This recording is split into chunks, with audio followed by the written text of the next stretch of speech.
अस्सलाम वालेकुम रहमतुल्लाह। नाज़रीन, आप सियाज डायरी देख रहे हैं। मैं अपनी फार्मासिस्ट कम्युनिटी से मुखातिब हूँ। पंजाब सोशल सिक्योरिटी हॉस्पिटल में फार्मासिस्ट की सीट्स अनाउंस हुई, फिर उसको 21 को टेस्ट था जो कि अब उस दिन टेस्ट नहीं होगा। अब ये टेस्ट मौखर हो गया है लेकिन कैंसिल नहीं हुआ। तो कुछ दिन बड़े हैं, आपके पास आज तैयारी का मौका है, आप ठीक ठाक तैयारी करें, पढ़ें। और मैं उसी हवाले से आपको कुछ मज़ीद रहनुमाई करना चाह रहा हूँ। और मैं जो मुझे पर्सनल कॉल करके पूछता है कि मेरे पास टाइम थोड़ा है तो मैं रिवीजन कैसे करूं, तो मैं जो उसको किताब रिकमेंड करता हूं वो एपिलेटन और लैंग फार्मेसी की है। ये मल्टीपल चॉइस क्वेश्चन इसमें दिए गए हैं और ये क्यों अच्छी है और उसको पढ़ना कैसा है, मैं आज आपको ये बताने जा रहा हूँ। पहले तो ये सवाल है कि एपिलेटन ही क्यों और एपिलेटन की इतनी तारीफ़ क्यों, और ये क्या इसमें से कोई सवाल ज़्यादा आते हैं, क्यों मैं रिकमेंड करता हूँ। मैं आज एपिलेटन को पढ़ने का तरीका और इसकी जो खूबी हैं वो आपके सामने रखने लगा हूँ। अगर आपको टाइम मिले तो जिस तनाज़र में, जिस अंदाज से मैं बात कर रहा हूँ, आप भी इसको ज़हन में लें और पढ़ें। एक चीज़ तो ये है कि एपिलेटन जो किताब है इसको आप रिवाइज़ करें, पढ़ें और ज़हन में बैठा लें। ये सिर्फ़ इम्तिहान के लिए अच्छी नहीं है, ये मैदान के लिए भी अच्छी है। ये आपको प्रैक्टिकल नॉलेज भी देती है। कैसे, वो आपको बताता हूँ। आप हमारे यूट्यूब चैनल सियाज डायरी को लाजमी सब्सक्राइब कर लें ताकि आपको इस तरह की इन्फॉर्मेशन मिलती रहे। अब जो एपिलेटन किताब है, ये एक तो अच्छी चीज़ इसकी ये है कि ये हमारी फार्माकोलॉजिकल की बेसिक फार्माकोकाइनेटिक्स से शुरू होती है और अल्टरनेटिव मेडिसिन, हर्बल या आपकी फार्मेसी या हॉस्पिटल में या आपकी डोमेन में जो अल्टरनेटिव मेडिसिन है और मेडिकल इक्विपमेंट्स हैं वहाँ तक जाती है और वहाँ से पेशेंट प्रोफाइल तक जाती है। ये कभी तो आपको ये सिखाती है कि पेशेंट प्रोफाइल पे अगर ये 2-4 मालूमात दी हुई हैं तो आपको फार्मेसी रेलेवेंट मालूमात यहाँ से कैसे मिलेंगी, और अगर पेशेंट को ये कंडीशंस हैं तो फिर कौन कौन से कम्बिनेशन इस्तेमाल हो रहे हैं, वहाँ तक मेडिकल इक्विपमेंट्स, ये सारी चीज़ें बताती है। अच्छा, इस एक तो उसके अलावा इसकी ये खूबी है कि जैसे मैं 2018 की बात करूं पेपर में, तो 2018 के पेपर्स के बहुत सारे सवालात इसमें से आए हैं। और मैं सिर्फ सवाल नहीं कहता बल्कि जो उसकी स्टेटमेंट होती है उससे आगे पीछे की पूरी तफसील, वजाहत, लॉजिक दी गई होती है। जैसे 2018 के पीपीएससी के पेपर में गैमा रेडिएशन की पेनिट्रेशन पावर के बारे में बात हुई, तो उसका पूरा आंसर और पूरी एक्सप्लेनेशन है। इसका आप यूँ समझें कि जो एपिलेटन बुक है उसका एक एमसीक्यूज जो है ना, वो समझें आपकी फॉर्म डी का एक पूरा चैप्टर जो है ना वो आपको याद करवा देता है। तो ये एमसीक्यूज इसमें दी हुई हैं, एक्सप्लेनेशन से दी हुई हैं। जिस तरह पीपीएससी में सवाल आते हैं कि उसमें कहीं स्टेटमेंट में नॉट लिखा होता है, तो इसका भी यही स्टाइल है कि नॉट लिख दी जाती है तो पूरी स्टेटमेंट का मतलब उल्ट हो जाता है। तो फिर जो आपने चूज़ करना है वो सिलेक्ट करना है, तो बाकी एक तो आपका राइट ऑप्शन हो गया, तो बाकी जो 3 गलत हैं वो 3 गलत क्यों हैं और चौथा ठीक क्यों है, ये इसमें डिटेल दी होती है।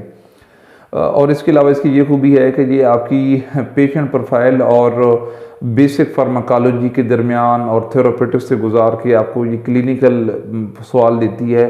आप सिर्फ एपिलेटन उठा के पढ़ते रहते हैं तो वो आपको फार्माकोलॉजी और बेसिक चीज़ें जो कुछ तोते की तरह रट्टी होनी चाहिए वो तो शायद आपके दिमाग में डालती है, लेकिन पेशेंट प्रोफाइल और पेशेंट की बेड साइड पे ले जाना, थेरापेटिक्स के हवाले से डिस्कस करना, क्लिनिकल फार्मेसी के हवाले से डिस्कस करना, फार्मास्यूटिकल केयर के हवाले से डिस्कस करना, वो ये खूबी है एपिलेटन की। इसके अलावा ये है कि अगर आपने रिवाइज़ करना है तो आप जैसे मैंने बताया कि आप ये बेसिक फार्माकोलॉजी है, ये बेसिक से बेसिक सवाल देना शुरू कर देगी। जैसे फॉर एग्जांपल जो स्टीराइडल आपको डेक्सामेथासोन है, बेक्लोमेथासोन है और प्रेडनिसोलोन है, मिथाइल प्रेडनिसोलोन है, कौन सा पेटेंट है, कौन सा देना है, कौन सा नहीं देना, ये आपको चीज़ें जो है ना गिनवाती है एपिलेटन।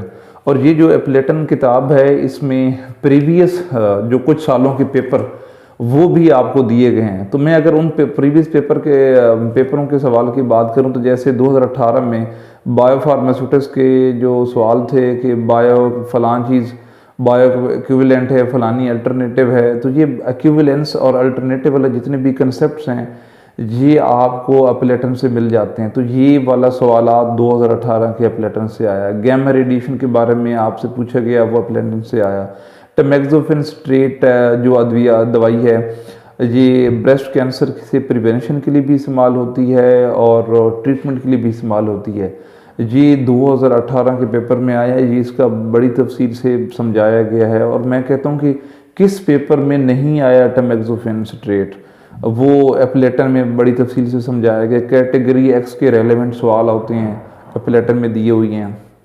इसके अलावा गैमा रेडिएशन का मैं आपको बता चुका हूँ। इसके अलावा मेथाडोन मेडिसिन है, ये दो, इसके बारे में पूरी तफसील दी हुई कि नारकोटिक्स की कोई डिपेंडेंस है, उसकी ट्रीटमेंट चल रही है, उसकी मेंटेनेंस जारी रखनी है तो मेथाडोन को कैसे इस्तेमाल कर सकते हैं।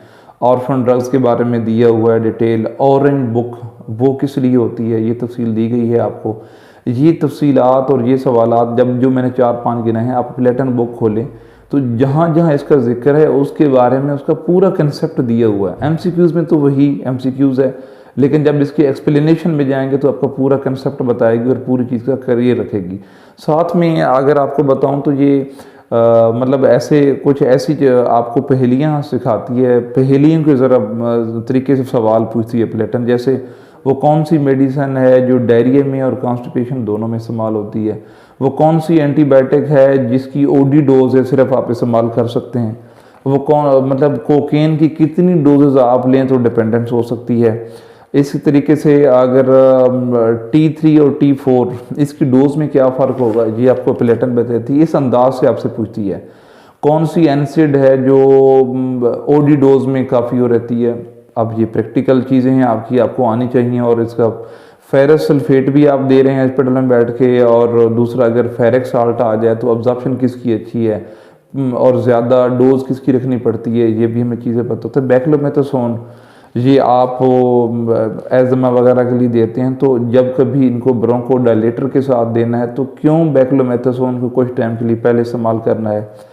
इसी तरीके से कौन सी टेट्रासाइक्लिन्स एंटीबायोटिक्स हैं जिनका जो एक्सक्रीशन रूट है वो नॉन रीनल है, जो गुर्दे के मसाइल में भी सेफ़ है, ये भी बताया गया। एपिलेटन आपको बताएगी कि आपने माँ के पेट के अंदर बच्चा है तो वो एम्ब्रियो कब था, फीटस कब हो गया। इसी तरीके से न्यूनेट, इन्फेंट्स और अर्ली चाइल्डहुड, ओल्ड चाइल्डहुड, ये सारी चीज़ें आपको मालूमात मतलब रिवाइज़ आपको अच्छे तरीके से करवाएगी। आप एपिलेटन आपको समझाएगी, घुमाएगी हर एरी के साथ। और जब जो एमसीक्यूज़ होगा, जब उसको तलाश करने बैठेंगे, उसको पढ़ेंगे, उसका आंसर पढ़ेंगे, तो वो पूरा एक ऐसा प्रैक्टिकल नॉलेज जो आपको कॉम्पिटेंट फार्मासिस्ट बनाने के लिए है वो आपको रिवाइज करवा देगी। वो पूरा आपको खोल के सामने रख देगी, असूल देगी।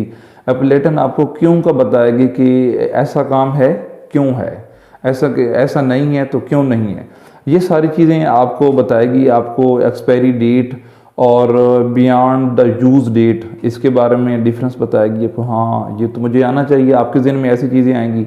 एपिलेटन आपको जगाएगी कि कौन सा ऐसा विटामिन है जो एंटीऑक्सीडेंट भी है, तो फिर आपके ज़हन में चीज़ आएगी कि हाँ, एपिलेटन तो इस ऐसे अंदाज से कर रही थी, तो हमें बायोकेमिस्ट्री में लेके गई है, ये हमें एनालिसिस की तरफ लेके गई है। अब फिर ये आपको बताएगी कि एंटेरिक कोटेड मेडिसन है, तो इसके साथ दूध लेना है कि नहीं लेना, और लेना है तो क्यों लेना है, नहीं लेना तो क्यों लेना है। तो फिर आप कहेंगे ये तो हमें फार्मास्यूटिक्स और बायोफार्म और फार्माकोकाइनेटिक्स इसमें लेके चल रही है। तो ये इस अंदाज से एपिलेटन की किताब अच्छी है। तो आप एपिलेटन के जो चैप्टर हैं, 8 नंबर चैप्टर हैं, यानी 1, 3, 7, ये बहुत ज़्यादा ज़रूरी हैं और इसमें बड़े अच्छे तरीके से एक्सप्लेन किया गया है। इसकी एक्सप्लेनेशन के साथ पढ़ें। और जो एपिलेटन की किताब में ये फोकस मांगती है, एपिलेटन आपको रिवाइज करवाती है, एपिलेटन आपको क्यों का बताती है, एपिलेटन आपका नाट इंट्रोड्यूस करवा के स्टेटमेंट्स आपको गौर करवाना सिखाती है, ठहराव लाती है आपके अंदर। और बायोफार्मास्यूटिक्स, फार्माकोलॉजी, फार्मास्यूटिकल केयर और पेशेंट प्रोफाइल, प्रैक्टिकल नॉलेज, मतलब अलिफ से लेकर आप क्लिनिकल सर्विसेज तक। क्योंकि आप जब हॉस्पिटल में जाएंगे तो आपने वारंटियाँ भी देखनी है, आपने मेडिसिन की फिजिकल इंस्पेक्शन भी करनी है, आपने बेड साइड पर यूज़ भी करवाना है, आपने फार्मेको विजिलेंस भी रिपोर्ट करने हैं, आप मेडिसिन की सैम्पलिंग भी करेंगे, आप मेडिसिन की एनालिसिस भी करेंगे अगर आप पंजाब में हैं। तो ये सारे तरीके से आपको गुजारा जाएगा। तो ये सारी चीज़ें एपिलेटन देती है। एपिलेटन एक सब फार्माकोलॉजी की किताब नहीं है, एपिलेटन फार्मास्यूटिक्स की किताब नहीं है, एपिलेटन क्लिनिकल फार्मेसी की नहीं है। एपिलेटन आपकी फार्मेसी प्रैक्टिस के सब्जेक्ट्स की रिवीजन की किताब है। और ये फोकस मांगती है, टाइम मांगती है। इसको ध्यान से पढ़ें, आपके इल्म में इजाफा करेगी, बेतहाशा फ़ायदा होगा। और इसके साथ ये कि आपको मजबूर करेगी कि आप गूगल खोलें, जो जैसे मैं आपको पहले समझाता हूँ कि कोई एक स्टेटमेंट पढ़ी तो उसके आएँ बाएँ दाएँ बाएँ अगल बगल कुछ भी कहें तो चारों तरफ के इतराफ़ के जो कंसेप्ट हैं, सवालात हैं, वो अपलेटन आपके जगाती है। अगर जो तफसील वहाँ पर नहीं वो आप खुद सर्च करें। अपलेटन पढ़ते हुए इंशाल्लाह आपकी रिवीजन बेहतरीन होगी, और अगर रिवीजन बेहतरीन होगी और आप अपना सारा दिमाग की चीज़ें आप रिकॉल कर पाएंगे तो आपका पेपर अच्छा होगा। लेकिन अपलेटन के साथ तैयारी अच्छी करके CPR के पहले 6-7 चैप्टर पढ़ना ना भूलें, और जो मैंने वीडियो बनाई है कि आपने पेपर अटैम्प्ट कैसे करना है, टाइमिंग कैसी होनी चाहिए, वो भी ना भूलें। इस तरीके से पढ़ें तो इंशाल्लाह आप ज़्यादा से ज़्यादा नंबर लेंगे, और उम्मीद है कि जो आपकी आने वाली सीट्स हैं तो ग़ालिबन 300 के लगभग, तो वो आप उसमें रिक्रूटमेंट प्रोसेस से कामयाबी से गुज़र पाएंगे। बहुत शुक्रिया।